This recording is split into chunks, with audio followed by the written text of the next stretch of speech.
आज हम आपको इस सिल्क साड़ी के ब्लाउज की कटिंग बताएंगे बहुत ही आसान और सिंपल तरीके से। इस मेथड से आप किसी भी साइज का डीप नेक का ब्लाउज कटिंग कर सकते हैं। इस ब्लाउज की कटिंग बॉडी मेजरमेंट के अकॉर्डिंग बताएंगे। अपर चेस्ट 37 है, बस्ट 39 है और कमर 31 है। इसको एल्बो लेंथ तक बनाना है, यानी कूहनी तक इसका बाजू रहेगा। पहले इस साड़ी से ब्लाउज निकालेंगे, कितने साइज में कितने सेंटीमीटर ब्लाउज निकालना होता है, उसके बाद इसका कटिंग करेंगे। तो चलिए, एल्बो लेंथ तक बनाना है और ये 39 साइज का है, इसको 40 साइज मान लीजिए। तो आप कम से कम 85 से 90 सेंटीमीटर निकाल सकते हैं। देखिए 90 सेंटीमीटर निकाल रहे हैं। इसको यहाँ से इस तरह से फोल्ड कर लेंगे और यहीं से इसको कट कर लेंगे। इस तरह से फाड़ेंगे तो आराम से फट जाएगा, पर सभी साड़ियाँ नहीं फटती हैं। ध्यान से आपको देखना पड़ेगा उसका ताना बना कैसा है। साड़ी को साइड में रखेंगे, इसमें फाल और पिको दोनों करना है। और देखिए ये जो डिजाइन दिया है ये बैक पे आएगा, बाकी सारा सिंपल है, बाजू भी सिंपल है और फ्रंट भी सिंपल है। इसको साइड में रखेंगे और ये इसका अस्तर है। सबसे पहले क्या करते हैं, अस्तर को प्रेस लगा लेंगे। अस्तर प्रेस लगाने से दो फायदा होता है। पहले बात ये फोल्डेड वाला जो मार्क है ये सीधा हो जाएगा, और कुछ अस्तर ना सिकुड़ता है धुलने के बाद। अगर आप इसमें प्रेस लगा लेंगे तो फिर धुलने के बाद सिकुड़ेगा नहीं, आयरन से ही ये सिकुड़ जाएगा जितना सिकुड़ना रहेगा। नहीं तो आप ब्लाउज फिटिंग सिल देंगे और उसके बाद से जब वो धुला जाएगा तो उसका फिटिंग खराब हो जाएगा। तो कभी भी कटिंग करने से पहले प्रेस लगा लेते हैं। अब इसको इस तरह से डबल फोल्ड कर लिए। देखिए अस्तर में प्रेस लगा लिए और इसे डबल फोल्ड में फोल्ड कर लिए हैं। खुला वाला भाग बाहर की तरफ करते हैं और बंद वाला भाग अंदर की तरफ करते हैं। और कभी भी ब्लाउज की दोनों पार्ट की कटिंग अलग अलग करते हैं, फ्रंट का अलग और बैक का अलग। तो सबसे पहले बैक का करेंगे। तो यहाँ पे 1/2 इंच दूरी पे एक मार्क लगाएंगे और जितना लंबा ब्लाउज बनाना रहता है उसमें 1 इंच प्लस करते हैं। अगर आपको 13 का बनाना है तो उसमें 1 इंच प्लस करके 14 कर लीजिएगा। 14 का बनाना है तो 1 इंच प्लस करके 15 कर लीजिएगा। देखिए इस ब्लाउज को 13.5 पे रेडी करना है, तो 1/2 इंच ऊपर प्लस करके 14 पे मार्क लगाएंगे और 1/2 इंच नीचे प्लस किए हैं, दोनों मिला के 14.5 हो जाएगा। यहाँ पर भी 14.5 पे मार्क लगा लेंगे और इसे स्ट्रेट कर लेंगे। उसके बाद शोल्डर का हाफ लेते हैं। शोल्डर 15 है, 15 का हाफ लेंगे, 7.5 आएगा। आपका शोल्डर जितना रहेगा उसका हाफ कर लीजिएगा, जितना आएगा उतना पे मार्क लगा लीजिएगा। देखिए 7.5 पे लगाएं। जब भी गला डीप रहता है 10 इंच, 10.5, 11 इंच तक रहेगा तो शोल्डर में 2 इंच माइनस करना होता है। तो 7.5 में 2 इंच माइनस कर देंगे, 5.5 हो जाएगा। नीचे भी 5.5 पे मार्क लगा लेंगे और इसका आर्म होल भी 5.5 पे उतारेंगे। अब इसे स्ट्रेट कर लेंगे और देखिए शोल्डर को 2 सूत डाउन करते हैं। शोल्डर 3 इंच लेंगे, ये 2.25 पे रेडी होगा। 3.5 कमर पट्टी रहेगा और नेक ब्रोड 3.5 पे लेंगे। नेक गुलाई 1 इंच पे लगाते हैं। देखिए इस तरह से गुलाई शेप दे देंगे। आर्म होल की भी गुलाई 1 इंच पे लगाते हैं और यहाँ से सेंटर निकालेंगे। यहीं से आर्म होल की गुलाई स्टार्ट करते हैं। देखिए यहाँ पे आके एंड कर देंगे और इसके बाद अपर चेस्ट का मार्क लगाएंगे। तो अपर चेस्ट जितना रहता है उसको 4 से डिवाइड करते हैं। अपर चेस्ट 37 है और जब 37 को 4 से डिवाइड करेंगे तो 9 चौको 36, 9.25 आएगा। देखिए 9.25 और इसमें 1/2 इंच माइनस कर लेंगे, क्योंकि जब गला डीप रहता है 10.5 से 11 के बीच में रहेगा तो 1/2 इंच अपर चेस्ट में माइनस करना होता है। देखिए यहाँ पे 1/2 इंच माइनस कर लेंगे और 1.5 इंच ले लेंगे मार्जिन। मार्जिन यहाँ से लेंगे माइनस करने के बाद। देखिए यहाँ पे माइनस करने के बाद यहाँ से 1.5 इंच मार्जिन लिए हैं और कमर डिवाइड 4 करेंगे। जितना कमर रहता है उसको 4 से डिवाइड करते हैं। कमर 31 है, 31 का चौथाई 7.25 आएगा। देखिए 7.25 पे मार्क लगाएंगे और इसमें 1 इंच लेंगे डार्ट के लिए और 1.5 इंच प्लस कर लेते हैं मार्जिन के लिए। आपका कमर जितना रहेगा उसको 4 से डिवाइड कीजिएगा, उसके बाद 1 इंच प्लस कर लीजिएगा, 1.5 इंच मार्जिन ले लीजिएगा। और देखिए ये जो 1 इंच मार्जिन के बाद जो ये लाइन है, ये पॉइंट है, इसी पॉइंट पर फीता को इस तरह से फोल्ड करेंगे। यहाँ पे डार्ट आएगा और डार्ट की लंबाई 3 से 3.5 इंच आप ले सकते हैं। देखिए 3.5 लेंगे, 1/2 इंच इधर मार्जिन जाएगा और 1/2 इंच इधर मार्जिन जाएगा। जो यहाँ पे 1 इंच प्लस किए थे डार्ट के लिए वही डार्ट यहाँ पे आ जाता है। और देखिए इस पॉइंट को इस पॉइंट से मिलाते हुए स्ट्रेट लाइन बना लेंगे। ये आपका कटिंग लाइन हो जाएगा और ये फिटिंग लाइन हो जाएगा। और जब भी यहाँ पे 1 इंच का डाट लगाते हैं ना, तो ये कमर राउंड नीचे लटक जाता है, तो इसलिए क्या करते हैं यहाँ पे 1.25 इंच माइनस कर लेंगे। जब भी कमर पे डाट लगाएंगे 1 इंच का, तो यहाँ पे 1.25 इंच माइनस कर लेते हैं। अगर माइनस नहीं करेंगे तो आप देखते हैं कितने लोगों का बैक साइड ब्लाउज का स्ट्रेट नहीं रहता है, लटका हुआ रहता है। ये प्रॉब्लम इसीलिए होता है, जो लोग यहाँ माइनस नहीं करते हैं उसका बैक लटक जाता है। देखिए यहाँ पे माइनस कर लेंगे, ऐसे 1.25 इंच माइनस करेंगे। और देखिए 2 सूत शोल्डर डाउन किए हैं। शोल्डर हमेशा बाजू की तरफ डाउन करते हैं, ना कि गले की तरफ। कितने लोग क्या करते हैं, गला गिरने की वजह से गले की तरफ शोल्डर डाउन कर देते हैं। इससे क्या होता है, आर्म होल में व्रिंकल आ जाता है। अगर आप पाइपिंग टाइट लगाएंगे या गले को टाइट बैठाएंगे तो आपका कंधा कभी नहीं गिरेगा। और देखिए यहाँ पे 1/2 इंच मार्जिन छोड़ेंगे सिलाई के लिए ऊपर और साइड में, और यहीं से आर्म होल को राउंड नाप लेंगे। कभी भी आप आर्म होल चाहे जितना भी उतारें, लेकिन उसको एक बार नाप लेते हैं राउंड में कि वो आर्म होल परफेक्ट आ रहा है कि नहीं। तो राउंड नापने के बाद ही कटिंग करें। आर्म होल 17 है, 17 का जब हाफ करेंगे तो 8.5 आएगा। तो देखिए इसको इस तरह से नाप लेंगे कि 8 आ रहा है, 1/2 इंच कम हो रहा है। आर्म होल 1/2 इंच और नीचे उतार लेंगे यहाँ से, देखिए इस तरह से। अब ये आर्म होल को फिर नाप कर देखेंगे। देखिए ये 8.5 आ गया, ये आर्म होल परफेक्ट आ गया। ये ऊपर था। क्या होता है कि हर किसी का बॉडी इक्वल नहीं होता है। कितने लोगों का बाजू पतला होता है और उसका बॉडी थोड़ा हैवी होता है, और कितने लोग क्या होता है बाजू हैवी होता है और बॉडी पतला होता है। उस कंडीशन में सभी का आर्म होल परफेक्ट नहीं उतरता है, जो फार्मूला रहता है। देखिए अब साइड नापेंगे, तो साइड 7.5 पे बन रहा है, तो यहाँ पे 2.5 इंच का बेल्ट ले लेंगे। देखिए जो फ्रंट में बेल्ट लगाएंगे वो 2.5 इंच चौड़ा लगाएंगे। ये बेल्ट मार्किंग है, ये मार्किंग फ्रंट के लिए काम आएगा। अब इसकी कटिंग कर लेंगे।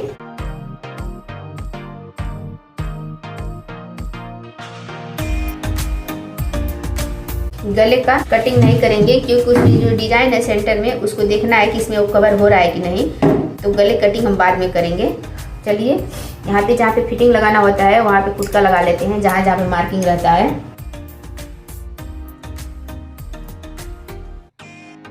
फ्रंट का साइड यहाँ से निकालेंगे। देखिए इसको पलट के सीधा कर लेंगे। और देखिए यहाँ का अस्तर इक्वल नहीं है, इसको इक्वल कर लेंगे। और यहाँ भी स्ट्रेट लाइन बना लेंगे। और एक साइड 1/2 इंच के मार्जिन पे एक मार्क लगाएंगे, या चाहे आप काज पट्टी बटन पट्टी बनाए या हाई हुक बनाए, 1/2 इंच मार्जिन आगे रहता है। देखिए शोल्डर डिवाइड हाफ करेंगे, 15 का हाफ करेंगे, 7.5 पे मार्क लगाएंगे। और नेक ब्रॉड 5.5 लेना है, इसमें 1 इंच माइनस कर लेंगे। जब भी गलत 5.5 या 5 पे रहता है, शोल्डर 1 इंच माइनस करते हैं। देखिए 1 इंच माइनस करने के बाद ये कितना बच रहा है, 6.5 बच रहा है। तो 6.5 में 1/2 इंच कम करके यहाँ पे 6 पे मार्क लगा लेंगे। आर्म होल डाउन 6.5 पे करेंगे और नेक डाउन 5.5 लेंगे और इसको यहाँ पे रखेंगे। और जितना शोल्डर सीम बैक का है उतना ही शोल्डर सीम फ्रंट का भी लेंगे। यहाँ पे देखिए इसको डाउन कर लेंगे जितना बैक डाउन है, और इसे स्ट्रेट कर लेंगे। यहाँ पे देखिए 3.25 आ रहा है, यहाँ पे 3.5 लेंगे। नेक ब्रोड फ्रंट का या बैक का 3.5 लेते हैं। तो देखिए बैक में भी नेक ब्रोड 3.5 लिए थे, फ्रंट में भी 3.5 लिए हैं।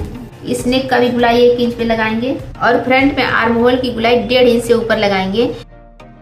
इसके बाद बस्ट डिवाइड फोल्ड करते हैं। तो बस्ट 39 है, 39 को जब 4 से डिवाइड करेंगे तो देखिए 9.25 आएगा। यहाँ पे 9.25 पे मार्क लगाएंगे।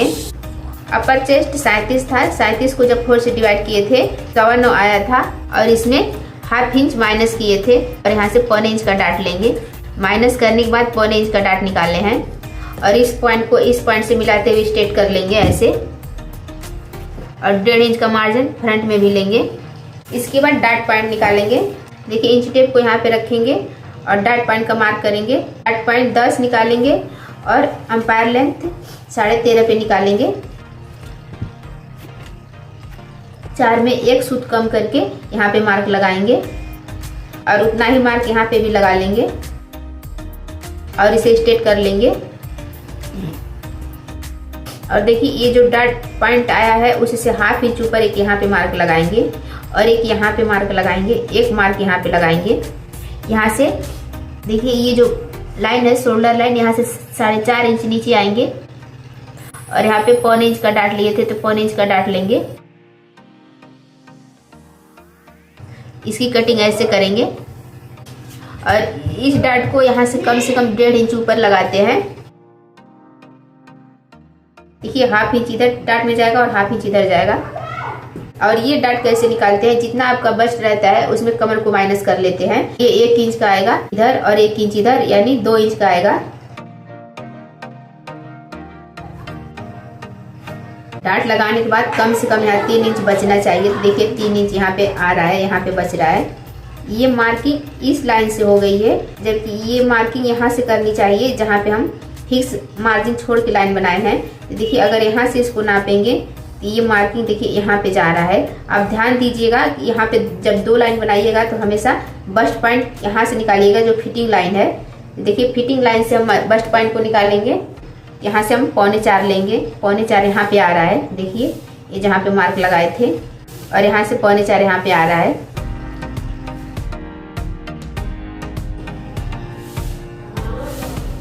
टोटल मार्किंग राइट है, सिर्फ यही इधर हो गया था।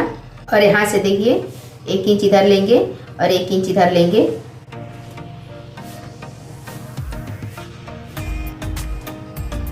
और इसके बाद देखिए 3 इंच यहाँ पे आ रहा है और ये आपका मार्जिन बच जाएगा। यहाँ से गोलाई शेप देंगे, इसको 1.25 इंच ऊपर लेते हैं, देखिए, और एक यहाँ पे भी मार्क लगाएंगे। बेल्ट की कटिंग यहाँ पे होगी और ऊपर पार्ट की कटिंग यहाँ से होगी। ये बीच में 1/2 इंच माइनस हो जाता है और ऊपर भी 1/2 इंच ऊपर कर लेते हैं, क्योंकि जब बेल्ट का शेप थोड़ा राउंड में रहता है तो ब्लाउज की फिटिंग एकदम परफेक्ट आती है। और देखिए साइड का डाट कितना चौड़ा आता है, उसको कैसे निकालते हैं।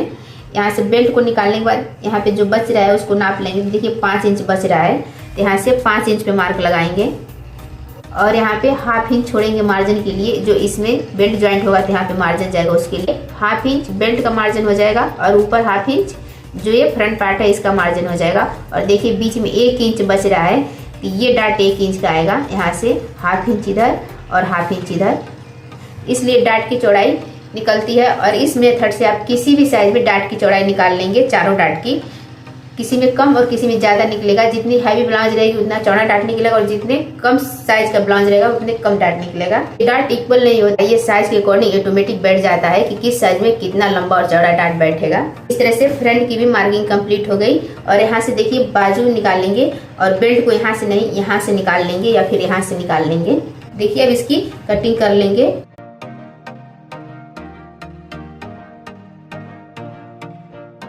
और फ्रंट का भी आर्म होल नाप कर देख लेते हैं कि कितना आ रहा है। देखिए यहाँ से ऐसे नापेंगे और जहाँ पे डाट पूरा हो रहा है वहाँ से उठा लेंगे फीता को। देखिए ये 8.5 हो जाएगा और ये मार्जिन हो जाएगा आपका शोल्डर का।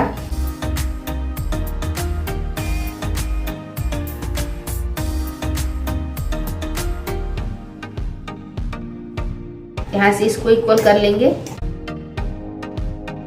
जहाँ जहाँ पे डाट आता है वहाँ पे मार्क फुट का लगा लेते हैं और यहाँ से बाजू निकालेंगे।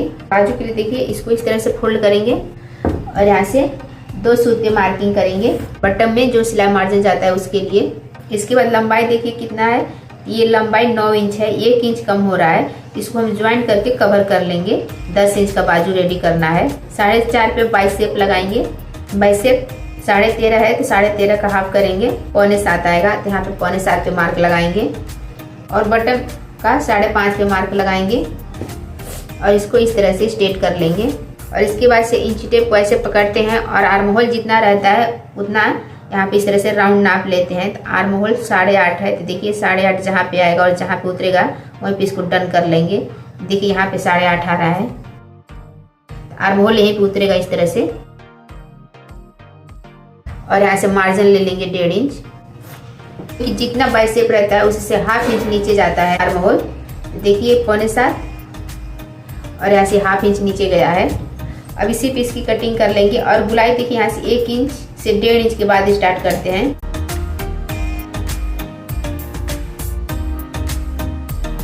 इस तरह से बाजू की भी कटिंग हो गई और गुलाई यहाँ से देखिए 1.5 इंच से स्टार्ट करते हैं। यहाँ पे सेंटर पे कुटका लगा देंगे और आर्म होल देखिए इस तरह से देख लेंगे कितना पे उतरा है। आर्म होल 4.25 पे उतरा है, एकदम परफेक्ट आएगा। आर्म होल में बिल्कुल सिकुड़न नहीं आएगा, न बाजू में भी। जो बाजू और आर्म होल में झोल आता है वो झोल बिल्कुल नहीं आएगा। 4.25 पे एकदम परफेक्ट उतरा है। और जो यहाँ पे कम हो रहा है उसको इसमें से ज्वाइंट कर लेंगे। और यहाँ से बेल्ट निकालेंगे। बेल्ट देखिए कैसे निकालते हैं, इसको इस तरह से रखेंगे या हाफ इंच मार्जिन नीचे लेंगे और 2.5 इंच का बेल्ट रेडी करना है। यहाँ पे 3 पे मार्क लगाएंगे, हाफ इंच मार्जिन ऊपर ले लेंगे और यहाँ से हाफ इंच ऊपर लेते हैं राउंड के लिए। देखिए इस तरह से राउंड शेप दे देंगे। आप चाहें तो इसे भी रख के नाप सकते हैं।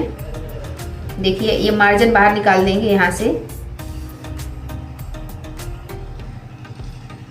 जहाँ पे डाट लगाना है उसको माइनस कर लेते हैं। देखिए इतना डाट में चला जाएगा तो इसको माइनस कर लेंगे और ये यहाँ पे जा रहा है, ये फिटिंग लाइन हो जाएगी और ये कटिंग लाइन हो जाएगी। इस तरह से बेल्ट शेप आता है।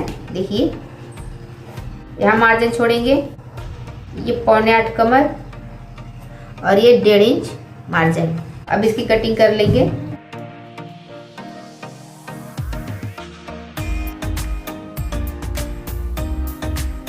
देखिए इस तरह से बेल्ट भी निकल गया और बाजू भी प्रॉपर निकल गया। बस मोहरी में थोड़ा सा ज्वाइंट आएगा। अगर मोटा कपड़ा रहता है तो हम मेन कपड़े को ही बढ़ा लेते, लेकिन कपड़ा हल्का है इसलिए इसको ज्वाइंट करेंगे। और ये इसका बैक पार्ट और इसका फ्रंट पार्ट। चलिए अब इसको साइड में रखेंगे और मेन कपड़े पे कटिंग करेंगे। देखिए मेन कपड़े को इस तरह से डबल फोल्ड में बिछा लेते हैं। इसका उल्टा साइड ऊपर किए हैं और देखिए जहाँ पे वर्क है इसको बिल्कुल सेंटर से बिछाया है। कोई भी डिजाइन एकदम सेंटर से बिछाइए ताकि बैक में बिल्कुल बीच में आए। और बैक पार्ट को ज्वाइंट निकालते हैं और इसमें ज्वाइंट डिजाइन भी दिया है। तो देखिए इसको यहाँ से निकालेंगे, यहाँ से फ्रंट और यहाँ से बाजू। मेन कपड़े को हाफ इंच एक्स्ट्रा मार्जिन लेके कटिंग करते हैं। देखिए यहाँ से बैक निकाल लिए, यहाँ से फ्रंट निकालिए और ये बाजू हो गया और ये बेल्ट हो गया। और जहाँ बाजू में 1 इंच कम हो रहा है उसको हम बिल्कुल बराबर निकाले हैं और 1-1 इंच का इसमें से जो यहाँ पे किनारे छोड़े हैं 5 इंच का, इसमें 2 पट्टी कट करेंगे और 1-1 इंच का चूना डाल देंगे तो खूबसूरत भी लगेगा और इसकी लंबाई भी कवर हो जाएगी। यहाँ से हम इसको डबल कर लेंगे दोनों बाजू में प्लेट डालने के लिए। इस तरह से सभी पार्ट कटिंग हो गया। बिना ज्वाइंट के अस्तर भी निकल गया और मेन कपड़ा भी निकल गया। और कपड़ा निकाले थी 90 सेंटीमीटर में, 5 सेंटीमीटर कम ही निकाली थी। आप लोग 90 सेंटीमीटर पूरा निकालिएगा। जो लोग नए रहते हैं वो थोड़ा एडजस्ट करने में उनको प्रॉब्लम होती है। हमारा कटिंग आपको कैसा लगा कमेंट करके जरूर बताइएगा। अगर आपका कोई भी डाउट होगा तो उसके लिए भी कमेंट कीजिएगा, हम उस टॉपिक पे वीडियो जरूर बनाएंगे। इसका स्टिचिंग चाहिएगा तो कमेंट जरूर कीजिएगा, स्टिचिंग का भी वीडियो डाल देंगे। फिर मिलेंगे नेक्स्ट वीडियो में नेक्स्ट टॉपिक के साथ। जय हिंद।